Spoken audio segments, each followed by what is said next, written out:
Në kuadër të 22 nëntorit, ditës së alfabetit të gjuhës shqipe, në sallën e bibliotekës së qytetit të Lushnjës u zhvillua promovimi i librit të 8 të poetit Xhemal Nexha, me titullin simbolik Jepi një leje pranverës. Aktiviteti u organizua nga stafi i bibliotekës, nën kujdesin e Elizabeta Metushit dhe mbështetjen e stafit punonjës. Të pranishëm ishin poetët lushnjar, miq dhe dashamirës të fjalës së shkruar, të cilët përjetuan vargjet e ndjera të autorit, ku poezia zgjoi emocione dhe preku zemrat e çdo lexuesi. Ndjenjat e dashurisë, stinët, natyra dhe vendlindja shpalosen në 3 kapituj të librit, ku një pjesë e veçantë i kushtohet Dumres, si një perlë natyrore mes vargjeve të poetit.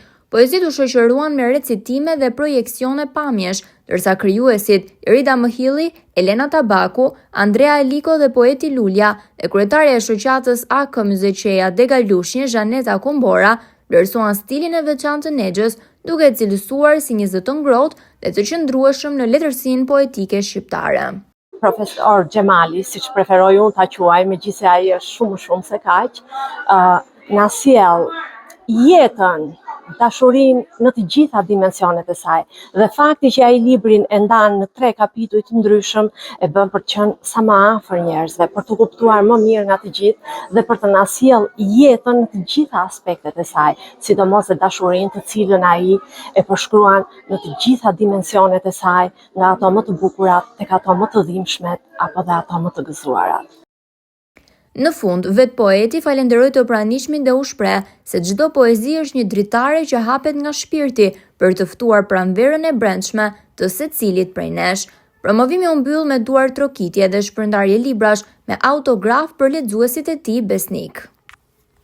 Një kënaqësi e madhe për mua që pikërisht biblioteka zgjodhi këtë ditë, sepse është një ditë e veçantë dhe për mua që promovova librin tim të fundit Jepi një leje pranverës, i cili me sa pash nga diskutimet këtu ishte pëlqyer dhe mënyra se si organizua ishte disi e veçantë, me komente, me diskutime, me pyetje që e bën interesante këtë veprimtaritë kësaj radhe.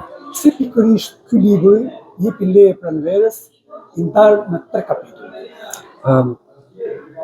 Kjo varet sipas tematikës poezive të shkruara. Poezitë sociale i kam përmbledhur në ciklin e parë, i titulluar I mbetur pa ferr, ku shkruan poezi meditative, poezi të brendshme, kryesisht në sferën sociale, në sferën shoqërore, për realitetin, për atë që ka ndodhur në shoqërinë e sotme shqiptare.